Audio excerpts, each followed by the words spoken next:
Desejava estar com ela como antes, queria que voltasse a fazer parte de meus dias.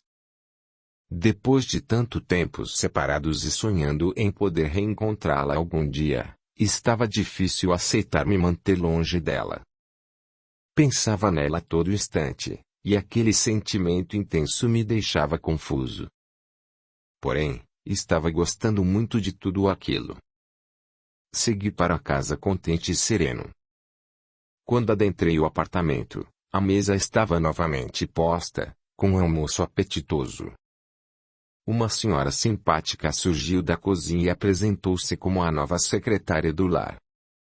Então, após um banho revigorante, eu e Everton almoçamos juntos. Confesso que me fartei naquele dia como há muito não fazia. Após o almoço, liguei para Marta e contei-lhe sobre o resultado dos exames e a necessidade da autorização judicial para que eu pudesse ser o doador de meu irmão. Ela foi categórica em afirmar que se negava a assinar qualquer autorização nesse sentido, pois jamais se perdoaria se algo de ruim me acontecesse como consequência dessa cirurgia. Temia que eu viesse a precisar do rim doado, ou que a cirurgia me trouxesse alguma sequela, ou mesmo que eu viesse a ter complicações durante o procedimento. Argumentei contra todas as suas dúvidas, pois, desde que soubera da doença de Everton, passara a pesquisar sobre o assunto. Porém, ela continuava relutante. Ao final do dia, após meu pai e Eliane retornarem do trabalho, sentamos no sofá da sala para conversar, quando eles receberam a notícia com muita tristeza. Então, aproveitei para pôr a ideia de Júlia em prática. Contudo, não podemos esmorecer, afirmei. Tenho fé em Deus que conseguirei convencer Marta a voltar atrás nessa decisão e, se ela aceitar, acredito que com Rogério será mais fácil. Você acha, filho? Faça isso, por favor, pediu meu pai. Faça isso, Renan, e eu lhe serei eternamente grata, acrescentou Eliane. Sim, farei com satisfação. Porém, tenho uma condição. Claro que jamais deixaria de tentar salvar a vida de meu irmão se Álvaro e Eliane não cumprissem o acordo que eu pretendia fazer com eles, mas eu precisava, ao menos, tentar. Condição? Exclamaram juntos, surpresos. Como você pode querer impor uma condição para salvar a vida de seu irmão? Questionou meu pai, visivelmente surpreso e contrariado. Eu também não posso acreditar em uma coisa dessas, ajuntou Eliane, aborrecida. O que o fez surgir com uma condição assim de repente? Não tinha falado nada disso antes. É que eu pensei melhor e estou certo de que preciso fazer isto. Ah, Renan, diga logo o que quer. Eliane quase gritou. Eu fui direto ao ponto. Quero que, a partir de hoje, vocês parem com a bebida. O quê? Indagou meu pai, perplexo. Como pode exigir isso de nós? Acha que é muito sacrifício evitar algo tão nefasto à saúde quanto o álcool, em troca da vida de seu filho, pai? Meu pai não respondeu de imediato e fitou Eliane com os olhos vitrificados. Ficaram se olhando em silêncio durante alguns instantes. Então, Eliane se pronunciou. Ele tem razão, Álvaro. Eu daria um rim ao meu filho se fosse possível, não vai me custar mais parar de beber. Mas nem um copinho vez ou outra. Álvaro quis barganhar. Nem precisei responder, pois Eliane o fez de imediato. Você sabe muito bem que se começarmos não conseguiremos parar. Sendo assim, o melhor será nos abster totalmente. Além do mais, hoje o nosso filho está precisando de um rim e, se continuarmos como estamos, corremos o sério risco de sermos os próximos, só que precisando de um fígado. Você quer isso para a nossa família, Álvaro? Meu pai baixou a cabeça. Era a primeira vez que eu ouvia algo tão sensato ser proferido por Eliane. Ela me fitou e afirmou. Nós concordamos, Renan. Para ser sincera, Precisávamos mesmo de um estímulo como esse para conseguirmos nos livrar desse vício, que estava nos consumindo. Havia manhãs em que já acordávamos com vontade de beber. Veja a que ponto chegamos. Se isso continuar, repito, com certeza não vai dar em coisa boa. Eu lhe agradeço. Fitei meu pai, esperando sua oposição, mesmo que Eliane houvesse falado pelos dois.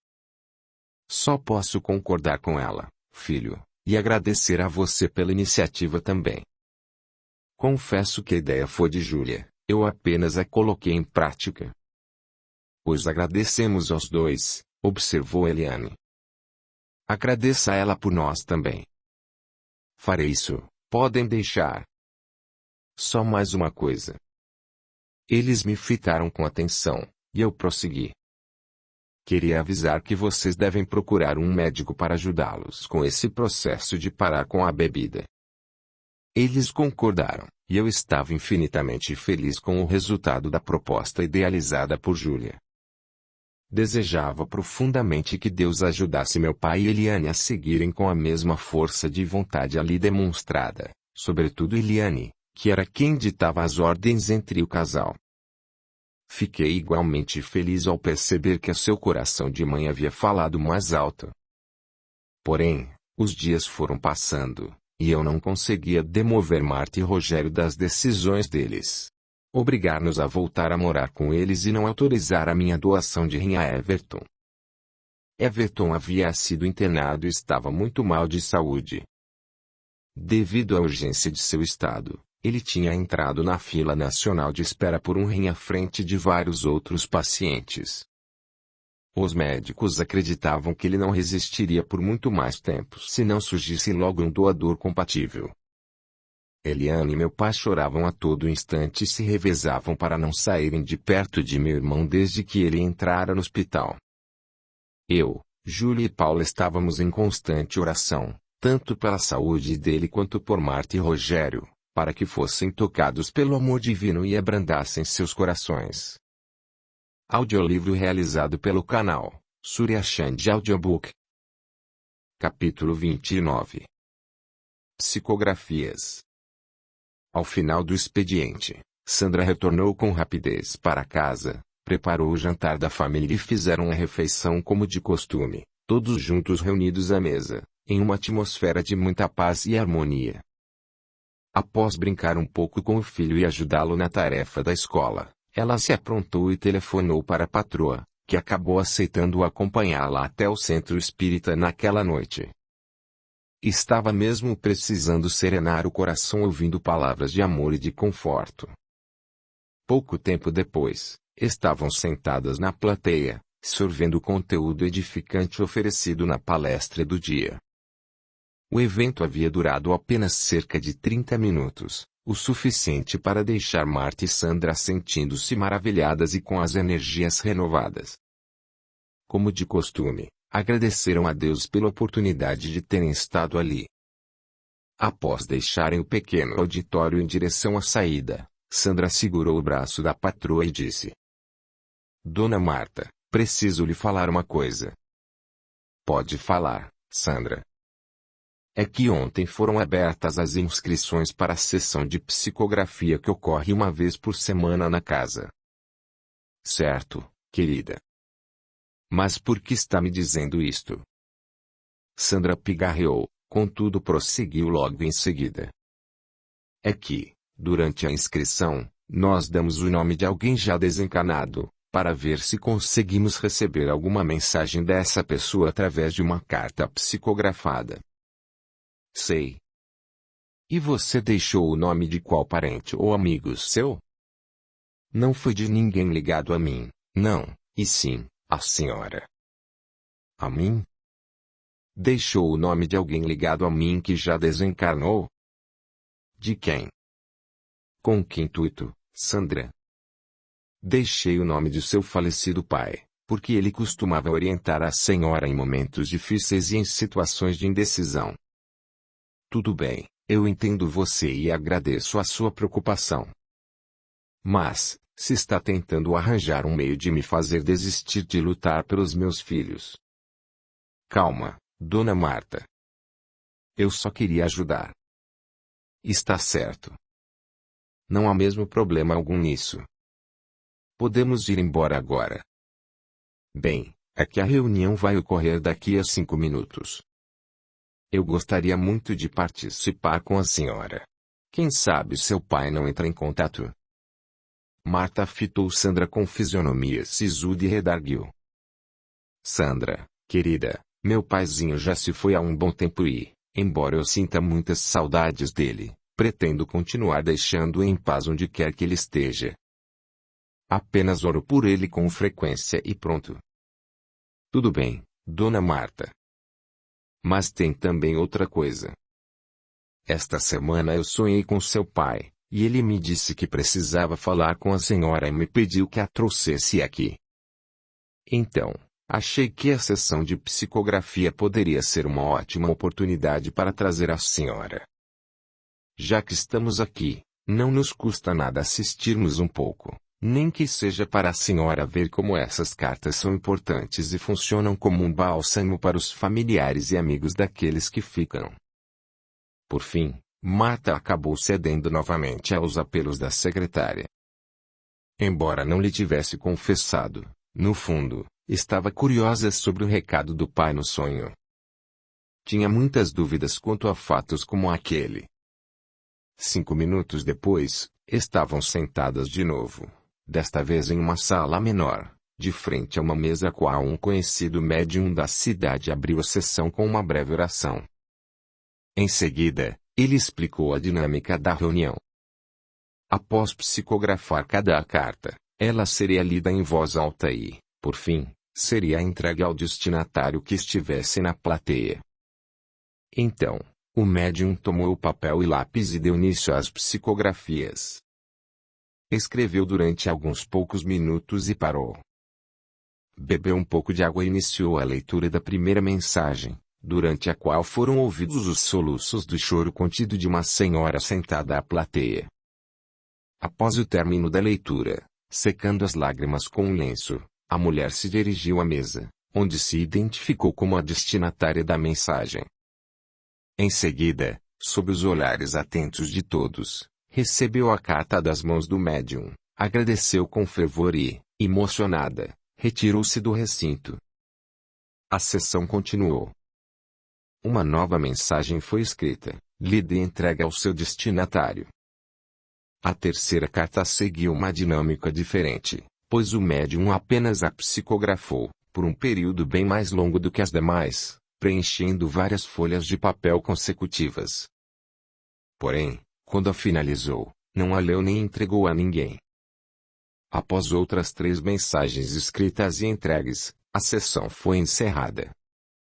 Enquanto se levantavam, Marta confidenciou a Sandra que, mesmo experimentando uma pequena frustração, no íntimo, não acreditava que seu pai fosse lhe escrever. Sandra confortou informando-lhe que dificilmente se consegue um contato na primeira tentativa, pois o trabalho da psicografia depende de vários fatores, entre eles, as condições do médium para receber a mensagem, como também do desencarnado para transmiti-la. Porém, quando elas se aproximavam da porta, foram abordadas pelo médium. Dona Marta. Elas se viraram. Pois não? Indagou Marta. Isto é para a senhora, e entregou-lhe um volume de algumas folhas de papel dobradas ao meio. Obrigada, agradeceu Marta, tomando a encomenda nas mãos. Imaginou que poderia ser a carta psicografada e não lida. Mas nada disse. Trata-se de uma mensagem de seu pai, esclareceu o médium serenamente. Os olhos de Marta e da Sandra brilharam de surpresa e emoção. O médium continuou. Sugiro que a leia em casa, na reclusão de seus aposentos. Vão com Deus. Agradeço mais uma vez, disse Marta. Não há de quê. Após o casal se recolher, enquanto Rogério assistia a um filme na televisão antes de dormir, sentada na cama ao seu lado, Marta embalava a carta às mãos, preparando-se emocionalmente para abri-la. O que é isso, querida? indagou o esposo. Uma carta. Depois lhe mostro. Tudo bem, e Rogério voltou a se concentrar no filme. Após alguns instantes, quando se julgou preparada, Marta enfim abriu a carta e começou a lê-la. Querida Martinha, antes de tudo, gostaria de expressar a minha satisfação e felicidade em vê-la, finalmente, aceitando a existência de Deus, sobretudo, tendo consciência da presença dele em sua vida. Deus abençoe você e sua família, minha querida. Comigo está tudo muito bem, e dou graças a ele e aos muitos amigos espirituais que tenho. Na colônia onde moro e trabalho, sou muito útil, e isso me deixa muito feliz. Por favor, filha, peço-lhe que transmita um abraço meu à sua mãe e diga-lhe o quão feliz estou por aqui, aguardando até o sagrado momento de nosso reencontro, porque ele ocorrerá, pois somos espíritos com profundos laços de afinidades e caminharemos juntos na jornada evolutiva por várias encarnações. A Rogério, transmito meu sincero agradecimento pelo amor e cuidado a você devotados. Também agradeço a Sandra pelo empenho em levá-la ao centro, pois você poderia ter recebido esta carta sem ter estado lá, mas, indo até lá, constatou com seus próprios olhos como ela foi escrita. Também presenciou outras mensagens iguais a esta, sedimentando em seu coração a certeza da legitimidade do fenômeno da psicografia. Bem, minha filha, agora preciso contar-lhe uma história muito importante, a qual fui incumbido de revelar-lhe, com o nobre propósito de beneficiar a todos nela envolvidos. No ano de 1791, em meio à Revolução Francesa, na cidade de Orleans, França, vivia um garotinho chamado Jean e uma menininha chamada Dornella, ambos negros libertos e contado 9 anos de idade. O menino morava na propriedade do casal de fazendeiros Armand e Désiré Lamartine, e vivia aos cuidados de sua mãe Adèle, uma ex-escrava ainda jovem e solteira, que o amava infinitamente. Por ser filho, concebido em segredo, do senhor Lamartine, o pequeno Jean, que era conhecido como Negrinho, gozava de certos privilégios ao lado da mãe e acreditava que o pai os havia abandonado. A senhora Désiré nunca teve a certeza da traição do esposo, que tinha chantageado a jovem Adèle para conseguir uma noite de amor com ela. A menina Dornella vivia com os pais, também ex-escravos, na fazenda do senhor Jean e da senhora Micheline Bournier. O casal de crianças era esperto, cheio de vida, inteligente, sagaz, alegre e bem-humorado. Munidos de uma amizade verdadeira e possuindo muitas afinidades entre eles, Jean e Dornella sempre davam um jeito de compartilhar bons e maus momentos juntos, somando suas alegrias e dividindo as tristezas. Chegaram até a desfrutar da amizade pessoal do célebre cientista Antoine Lavoisier. O tempo passou, e as crianças seguiram inseparáveis, crescendo juntas e cada vez mais unidas. Como sabe, a Revolução Francesa chegou ao fim em 1799, quando Napoleão Bonaparte, com um golpe militar, tomou o poder na França. A essa época, a menina franzina e desgrenhada havia se transformado em uma bela jovem de 17 anos, vaidosa e sempre bem apresentável, com curvas que povoavam o imaginário masculino. Isso despertou ciúmes na senhora Micheline, cujo esposo passara a cobiçar a jovem.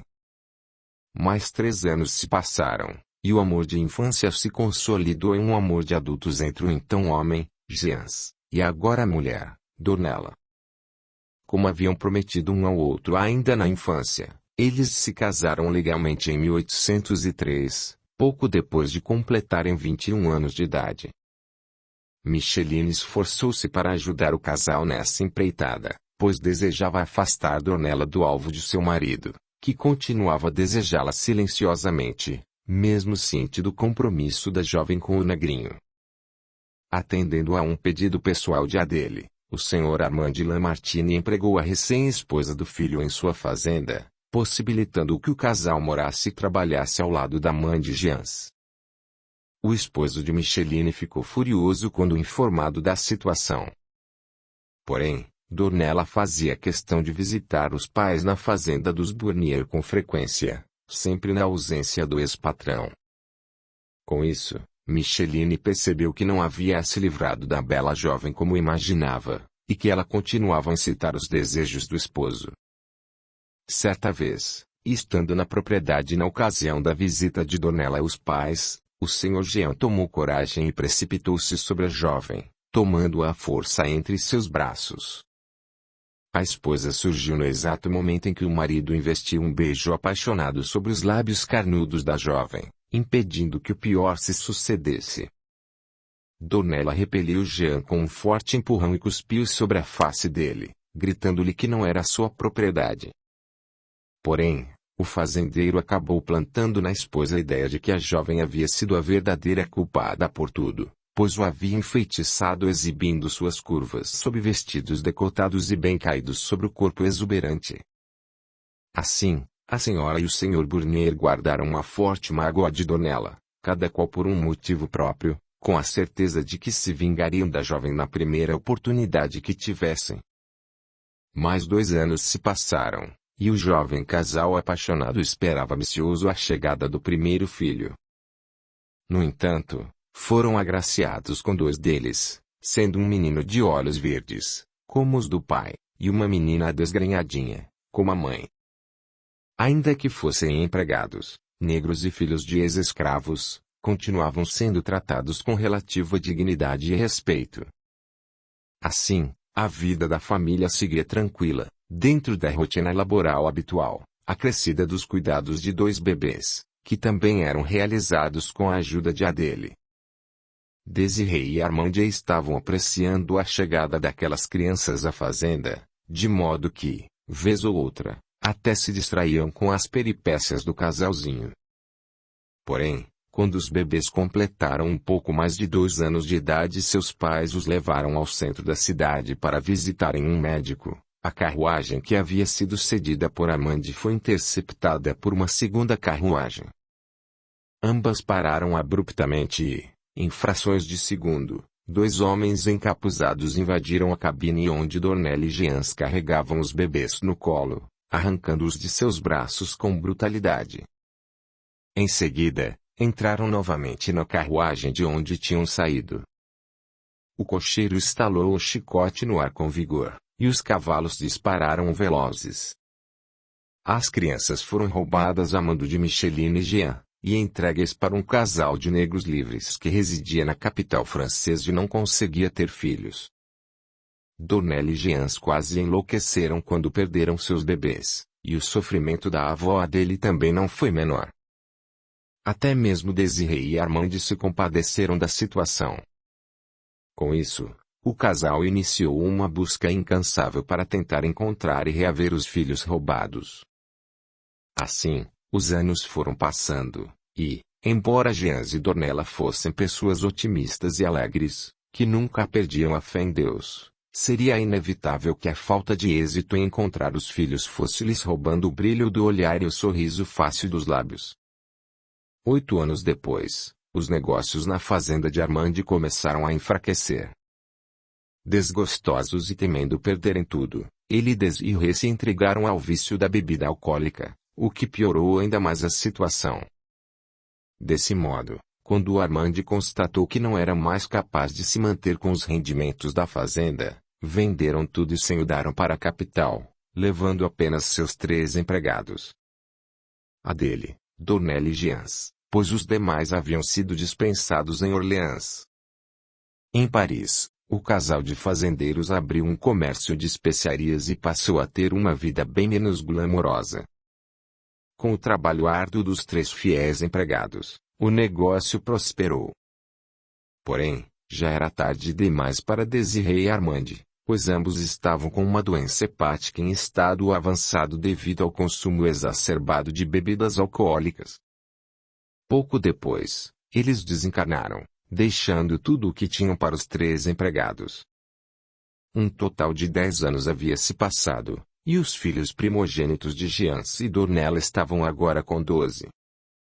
Embora o casal tivesse sido agraciado com outros 2 filhos, nunca desistiriam dos gêmeos. Então, Certo dia, receberam uma carta anônima relatando onde poderiam encontrá-los. No mesmo dia, seguiram para o endereço descrito na carta, com o coração inundado de esperanças. Chegando lá, uma residência humilde, porém limpa e organizada, foram recebidos pela mãe adotiva de seus filhos. Sobre a parede da sala havia uma linda pintura retratando um casal de crianças, a quem eles, com os olhos marejados, julgaram ser os filhos roubados. Após uma conversa séria entre os três adultos, a mãe adotiva, sob lágrimas, encaminhou os pais biológicos ao quarto das crianças, onde elas jaziam moribundas sobre os seus leitos. O médico que as examinara não havia lhes dado esperanças, sentenciando que logo desencarnariam.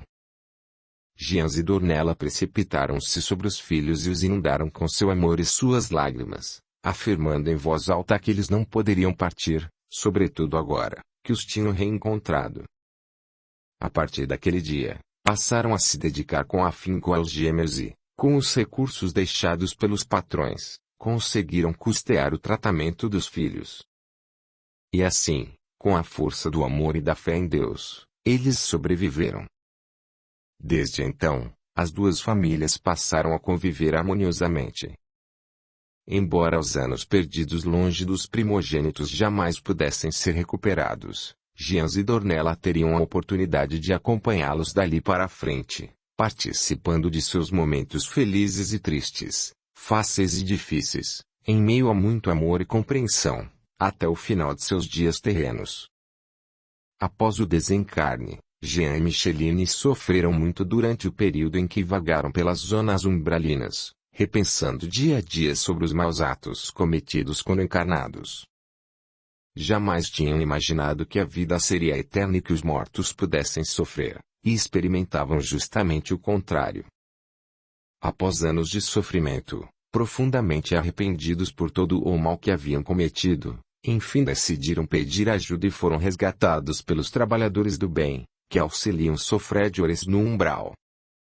Desejavam mudar a forma de viver e prometeram que se esforçariam para isto. Após um período em um dos postos de socorro do umbral, o casal foi levado a uma colônia, onde cumpriu com a promessa de mudança, estudando e trabalhando arduamente no bem. Chegado o momento em que estavam preparados para reencarnar, pediram para vivenciar o mesmo sofrimento que outrora haviam impelido ao jovem casal, quando roubaram-lhe os filhos. Assim, querida filha, Micheline e Jean reencarnaram como Marta e Rogério, respectivamente, você e meu estimado genro. Contudo, confiando na capacidade de amar, perdoar e ensinar de Jean e Dornella, Deus permitiu que, enquanto experimentariam provações que acelerariam o próprio progresso evolutivo, eles iriam auxiliar Jean e Micheline na nova empreitada. Desse modo, Gians e Dornella reencarnaram como Renan e Maria.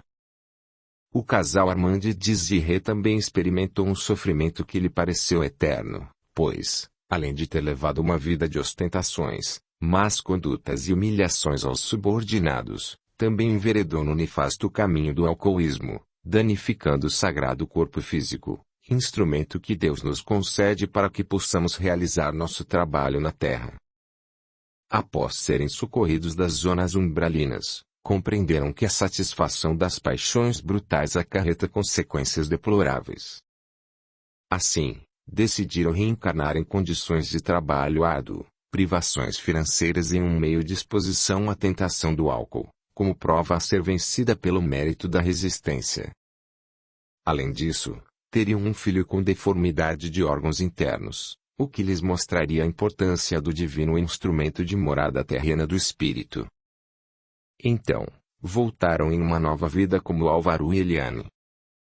Porém, antes de desencarnarem como Désiré e Armand, no século XVIII, eles realizaram uma nobre ação aos seus últimos empregados, quando deixaram para eles o novo comércio em Paris e todo o dinheiro que ainda possuíam, o que permitiu a realização do tratamento dos primogênitos de Gians e Dornella.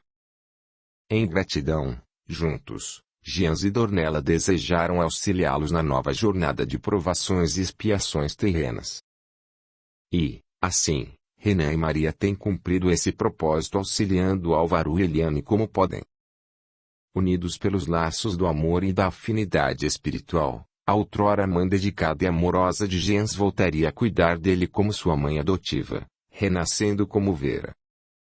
O mesmo se passaria com os amorosos pais de Donella, que renasceram como Paulo e Júlio, e a adotaram na pele de Maria, exemplificando que, sob a luz da reencarnação, Allan Kardec elucida. Não são os da consanguinidade os verdadeiros laços de família, e sim os da simpatia e da comunhão de ideais. Por fim, agradeço mais uma vez a ele pela missão a mim confiada de revelar todo o conteúdo exposto nestas longas linhas, com a certeza de que este vai auxiliá-la nas difíceis decisões a serem tomadas. Agora me despeço afirmando que amo, minha filha, assim como a sua mãe e a todos os nossos que na terra ficaram. Vocês seguirão em meu coração e em minhas orações. Deus esteja convosco. Um grande beijo de luz, seu paizinho. As lágrimas rolavam ininterruptas que sobre a face de Marta, enquanto Rogério já dormia ao seu lado. Mesmo sentindo-se envergonhada por tomar conhecimento dos atos cometidos no passado, e saudosa pela ausência física do pai, estava feliz e serena, com o coração acalentado por tudo que lhe havia sido revelado. Ela compreendeu perfeitamente quando seu pai afirmou que a carta auxiliaria na tomada de decisões, pois, com a ajuda de Deus, agora sabia como deveria agir. Assim, guardou a carta na gaveta do criado mudo e concentrou-se em uma oração com muito sentimento, na qual agradeceu profundamente a misericórdia divina e rogou por todos os seus. Adormeceu com a certeza de que faria a coisa certa. Quer apoiar o canal? Seja membro. Deixe o seu gostei, comente, compartilhe, e se inscreva. A gratidão é o caminho da evolução. Capítulo 30. E o tempo passou. No dia seguinte, logo pela manhã, Paulo e Júlio tiveram a séria e inevitável conversa com Júlia, na qual ela ficou sabendo de toda a verdade sobre o seu passado. Júlia chorou bastante ao longo de toda a narrativa dos pais, mas logo compreendeu a situação, até porque já conhecia de perto a minha história. Ela ficou sabendo também da decisão de Marta e Rogério de reaverem como pais a nossa guarda legal. Ao final daquele dia, quando eu estava no apartamento de Júlia, reunido com ela e Paula em oração pelo meu irmão e por nossa situação delicada, o celular de Paula tocou. Ela atendeu e começou a conversar. Poucos minutos depois, lágrimas desciam-lhe pela face, e logo ela estava chorando copiosamente. Desligou o telefone e nós a abraçamos. O que foi, mamãe? Indagou Júlia, muito preocupada. Foi alguma coisa com Everton? Ele desencarnou? Eu indaguei apavorado. Entre soluços, ela murmurou. Acalmem-se. É um choro de alegria e desabafo, e voltou a chorar. Aguardamos até que seu pranto serenasse.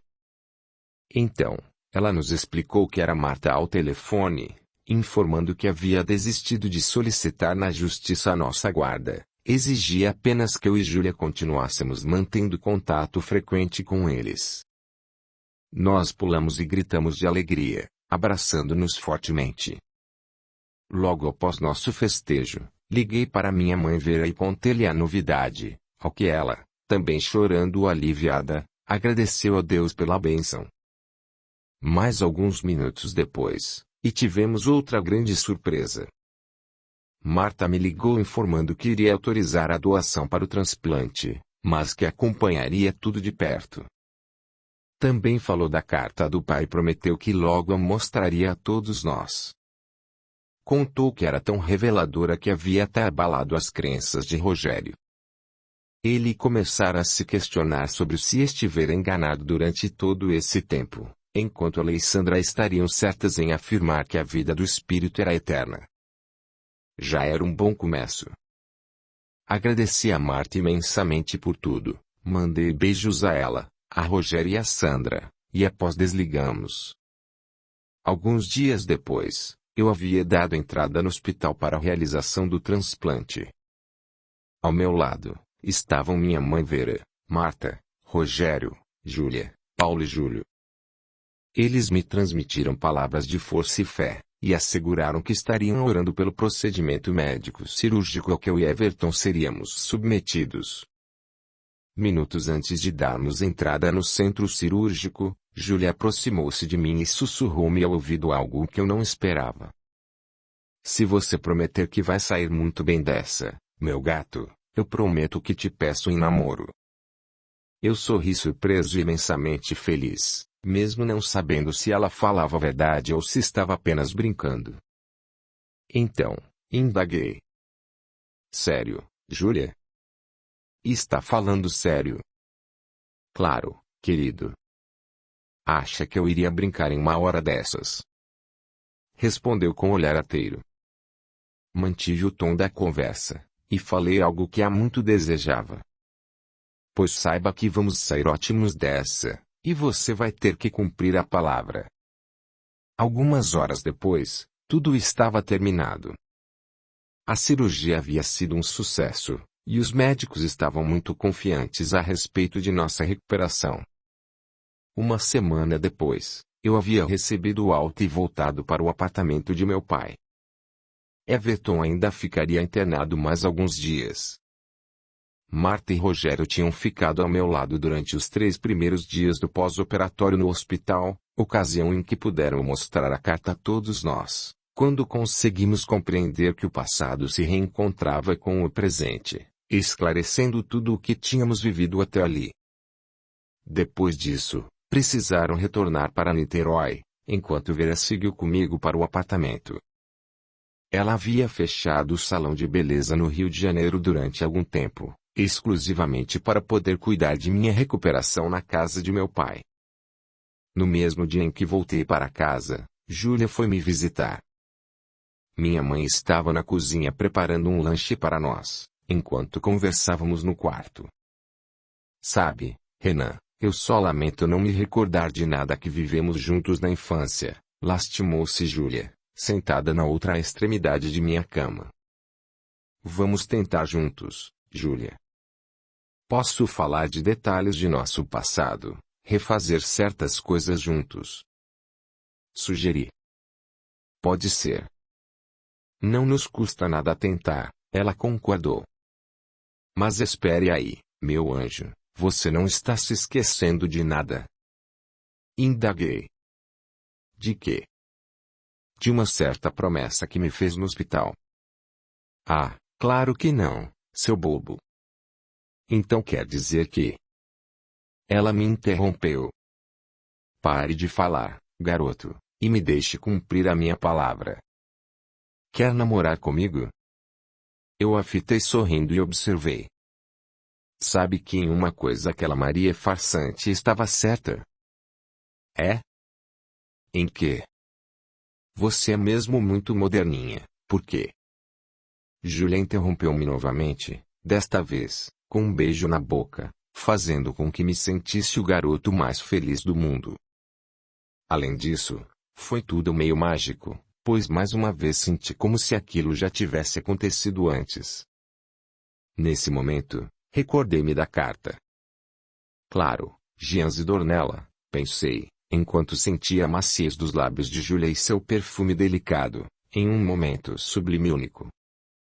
A cada dia que Júlia ia me visitar, eu relatava para ele os momentos mais marcantes que tínhamos vivenciado juntos na infância e que ainda permaneciam vívidos em minha memória, pois muito de nosso passado havia se dissipado com o tempo. Depois de 15 dias, pedi à minha mãe que reunisse o material necessário para a confecção do doce de cristais de açúcar. Ele pode ser feito incolor ou com qualquer cor, mas pedi que comprasse o corante azul, pois foi o que havíamos usado na infância. Então, com tudo à mão, eu e Júlia fomos para a cozinha e começamos a preparar o doce. Quando a solução saturada de açúcar ficou pronta, eu disse: Agora, ajudante, pode imergir este barbante empanado de açúcar dentro da solução. No momento em que ela suspendeu o barbante, Seus olhos o fitaram absortos durante alguns instantes.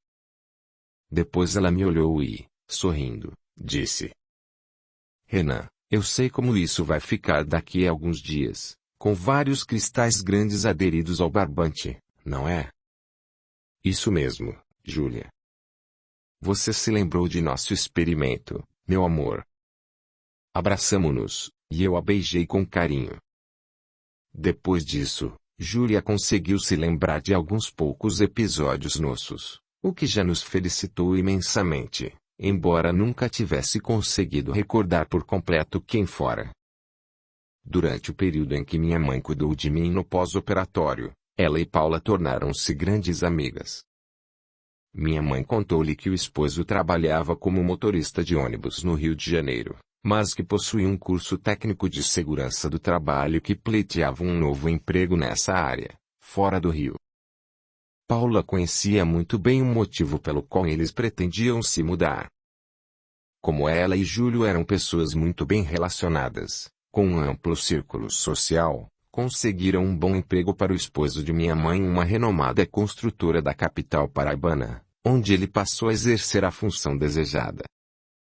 Além disso, também haviam conseguido um emprego para minha mãe em um salão de beleza local, até que ela pudesse voltar a ter o próprio negócio.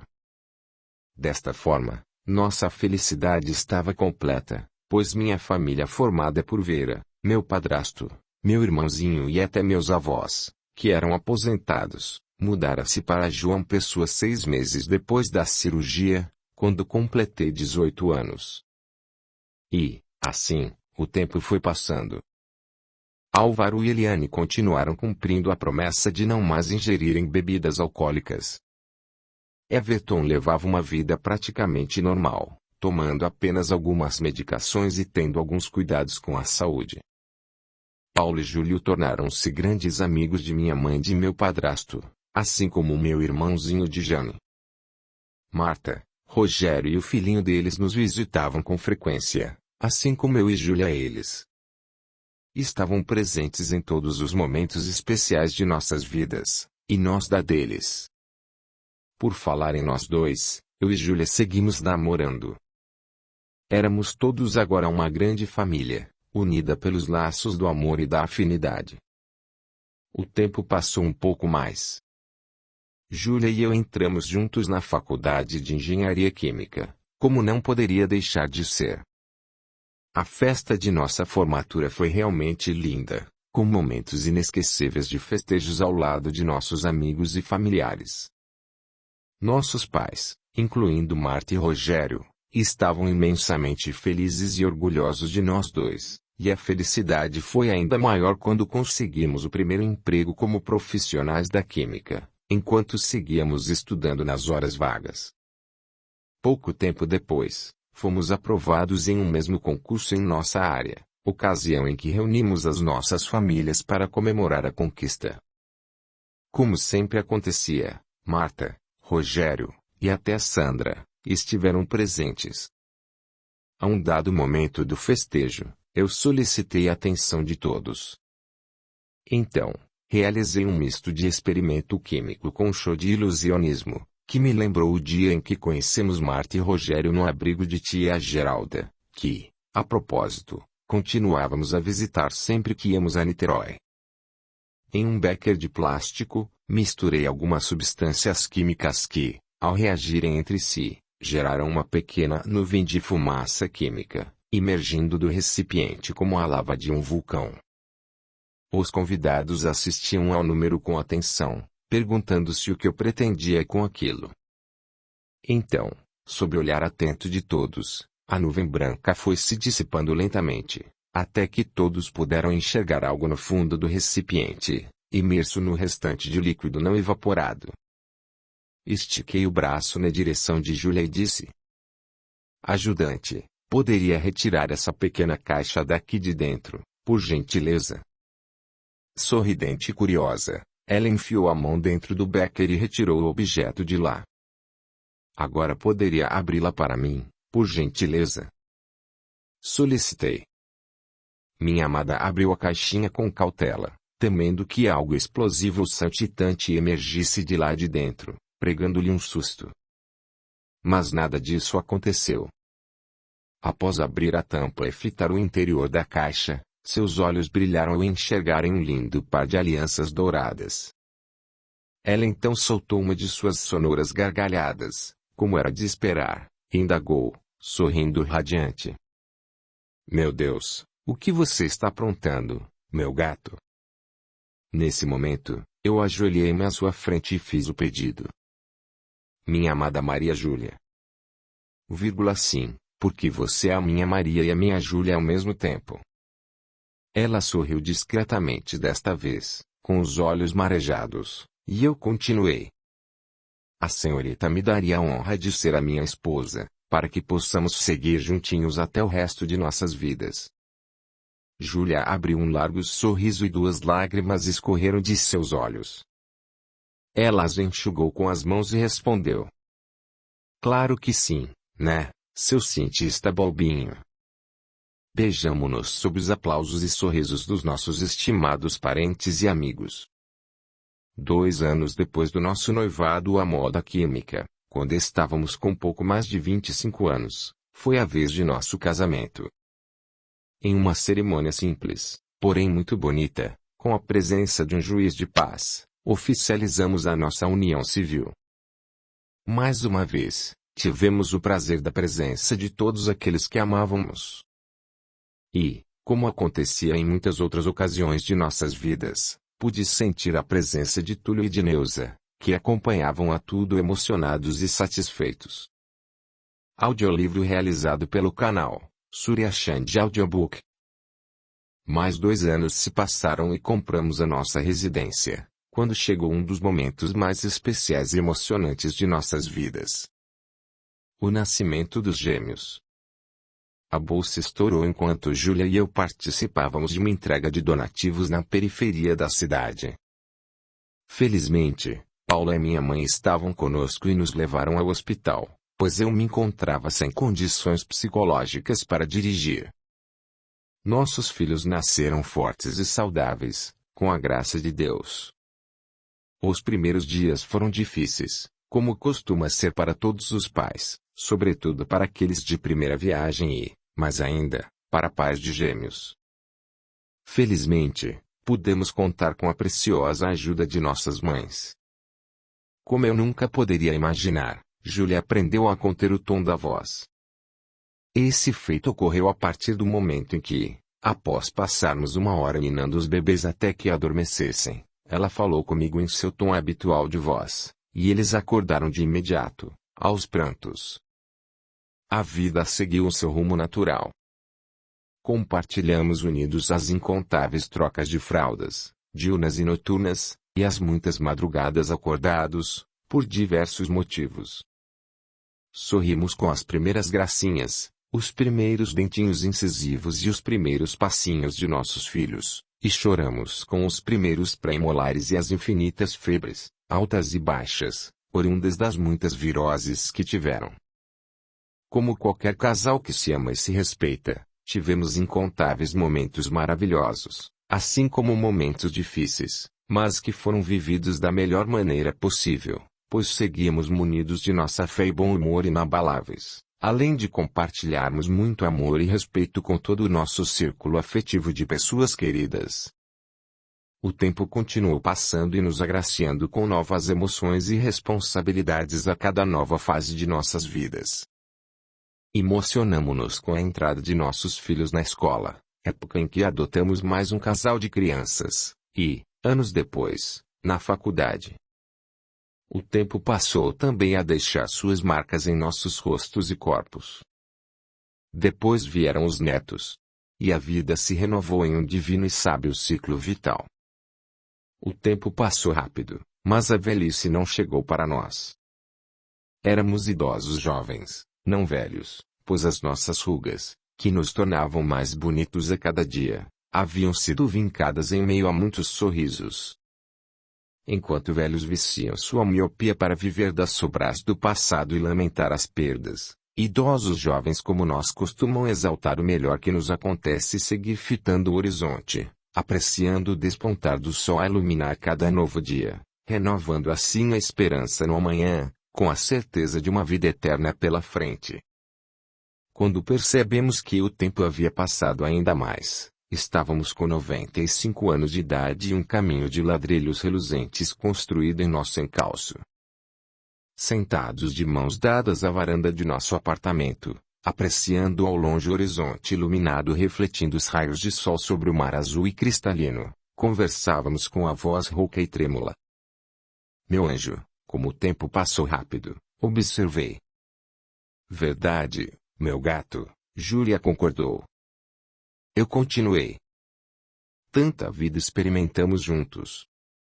Tantos momentos bons, de muito amor, companheirismo e muitos sorrisos. Tudo isso é o que realmente importa nesta vida, meu querido. Exato, meu bem, concordei. Mas isso não quer dizer que não passamos por momentos difíceis, de provações e expiações, em meio a tristezas e desapontamentos, porque todos passam por isso, mas nunca perdemos o sorriso fácil, o bom humor e a fé em Deus. Verdade, querido, observou Júlia. Os seres humanos experimentam situações semelhantes enquanto encarnados na Terra, porém, possuem reações tão diferentes às mesmas circunstâncias. Eu prossegui. Minha querida. E isto ocorre porque muitos ainda não entendem que não são as adversidades que nos fazem sofrer nem roubam a nossa paz, mas sim a nossa forma de reagirmos a elas. Não podemos controlar o que nos acontece diariamente, mas podemos refletir sobre qual a melhor maneira de reagirmos aos acontecimentos. Certamente, meu bem, ela concordou mais uma vez. Ao invés de nos concentrarmos em reclamar daquilo que não temos, precisamos agradecer pelo que temos. Ao invés de nos desesperarmos, devemos orar e ter fé. Eu acrescentei. Ao invés de nos sentarmos à roda dos escarnecedores para julgar e condenar, devemos silenciar, compreender, perdoar e nos concentrar nos próprios erros, buscando aprender e acertar. Meu bem. É preciso saber viver. Concluiu ela. Inspirei profundamente, forçando uma respiração que já encontrava dificuldades para ser realizada normalmente. Então, comentei. Minha querida, estou me sentindo tão cansado. Acho que vou deitar um pouco. Você vem comigo? Claro, meu amor. Também estou bastante cansada. Esses nossos pulmões já não trabalham como antigamente, mas nada que algumas horas de sono não resolvam, para nos deixar novos de novo. Sorrimos juntos mais uma vez. Assim, levantamo-nos com cuidado e caminhamos lentamente até o nosso quarto, onde deitamos sobre a cama, o nosso ninho de amor. Como se tivessem vontade própria, nossas mãos se encontraram, como sempre acontecia. Tenho tanto sono, meu bem. Comentei. E eu também, meu querido. Eu te amo muito, meu Renan. Meu eterno gato. E eu te amo tanto, minha Maria Júlia. Meu eterno anjo. Fechamos os olhos lentamente e, naquele momento, permanecendo de mãos unidas, como fomos em vida, desencarnamos juntos. O desligamento de nosso espírito foi indolor e tranquilo. Algumas horas depois, fomos acordando devagar, como se despertássemos de um sono profundo. A primeira pessoa que vimos foi um ao outro. Estávamos deitados em leitos brancos em um quarto muito claro, limpo e com odor de flores. Poucos minutos depois, recebemos a visita de Túlio e Neuza, que ficaram imensamente felizes com a nossa presença. Alguns anos depois, vivendo naquela colônia, eu e minha querida Maria Júlia desenvolvemos um hábito muito frequente de leitura. E, quando rememoramos a nossa encarnação passada, despertou em nós, também, o desejo de escrevermos a nossa história. Túlio nos sugeriu, então, que realizássemos o curso para escritores. E foi assim que fomos morar na colônia à casa do escritor, onde a história deste livro começou. Porém, Antes de ela terminar, ainda há um detalhe a ser relatado. Após sentar-me à frente da escrivaninha e realizar a oração de agradecimento a Deus, quando comecei a escrever a história de minha própria existência, senti um forte puxão nas minhas vestes. Quando o puxão se repetiu, fui despertando lentamente. Papai, papai, acorda, papai, dizia nosso filho de 5 anos, puxando meu pijama. Mamãe, mamãe, acorda. Foi a vez de nossa filha, gêmea do menino, puxando as vestes de Júlia, que estava deitada ao meu lado. Ainda sonolentos, fitamos os nossos filhos sorrindo para nós e sorrimos de volta. O que estes dois peraltas estão fazendo aqui, acordando mamãe e papai uma hora dessas, hein? Júlia indagou carinhosamente. Eram 6:30 da manhã. Porque hoje é o dia em que vamos buscar nossos irmãozinhos no abrigo e não podemos nos atrasar, respondeu o menino. Não se preocupe, meu querido, eu tranquilizei. Ainda é bastante cedo, não vamos nos atrasar. Prometo. As crianças se entreolharam com aquele arateiro. Sendo assim, disse a menina. Vamos, o menino deu sinal. E os dois pularam sobre nós, nos agarrando e beijando, em um emaranhado de braços e pernas, beijos e abraços. Aí, que delícia acordar assim, com estes pequenos sobre nós, exclamou Júlia, feliz.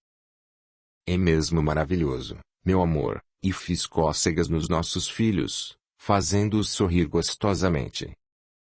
Quando as crianças serenaram e começaram a brincar com os travesseiros, eu fitei a minha querida esposa e disse. Sabe que eu tive um sonho excepcional? Mesmo? Como foi? Sonhei que estávamos morando na colônia casa do escritor algum tempo depois de desencanarmos juntos, bem velhinhos. Após nos formarmos no curso para escritores, eu começava a escrever um livro sobre a nossa linda história de amor e de vida. Que lindo, Renan! Isso deve ser um sinal para que você escreva mesmo esse livro, divulgando a nossa linda história e edificante doutrina espírita. Mas não foi só isso.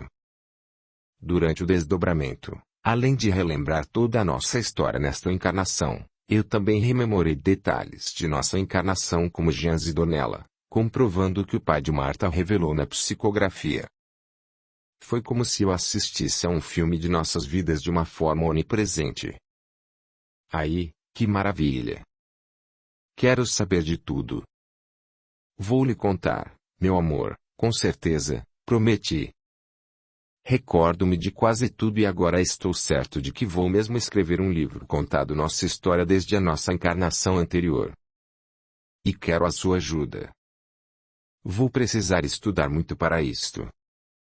Nesse instante, nossos filhos começaram a pular sobre a cama, usando-a como se fosse um pula-pula, o que era bastante frequente entre eles.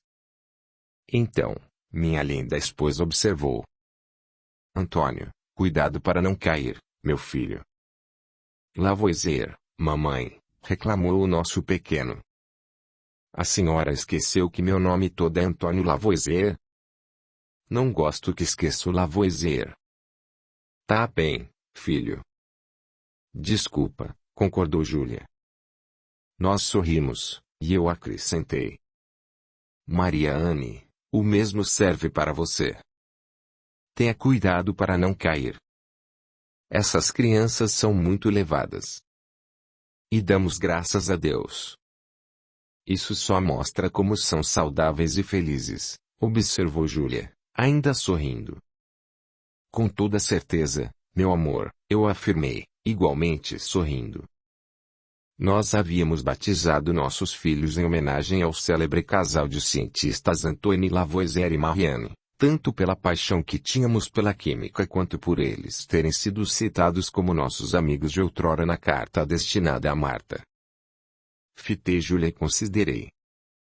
Minha querida, depois que eu lhe contar como foi a nossa amizade com Lavoisier e Marianne no século XVIII, verá que a nossa homenagem a eles foi mais do que justa. Ah, Estou tão curiosa para saber de tudo. E eu estou ansioso para começar a escrever o livro. Você vai me ajudar, hein? Repito. Com todo prazer. Segurei o queixo de minha esposa, puxando-o delicadamente na minha direção, e beijei-lhe os lábios com amor, festejando aquele momento juntos, reunidos em um seio familiar feliz, que logo mais iria crescer com a chegada de mais 2 filhos, desta vez, adotivos. Tínhamos muito a agradecer a Deus, mas agradeci, em especial, pela nossa vida, saúde e amor. A um canto do quarto, Túlio e Nelsa sorriam com satisfação, felizes pelo dever cumprido até ali. Porém, as nossas vidas apenas começavam, e eles ainda teriam muito trabalho pela frente. Quando nos afastamos, nossos filhos pularam sobre nós de novo e, mais uma vez, nos misturamos entre braços e pernas, muito amor e sorrisos. Beija de novo, papai, pediu Lavoisier. Beija, mamãe, repetiu Marianne. E, sob os olhares brilhantes daquela digníssima plateia, beijamo-nos novamente, enquanto éramos aplaudidos por eles. Após nos afastarmos, Júlia me fitou curiosa e indagou. Já pensou em um título para o livro, querido? Ou vai fazer isso depois?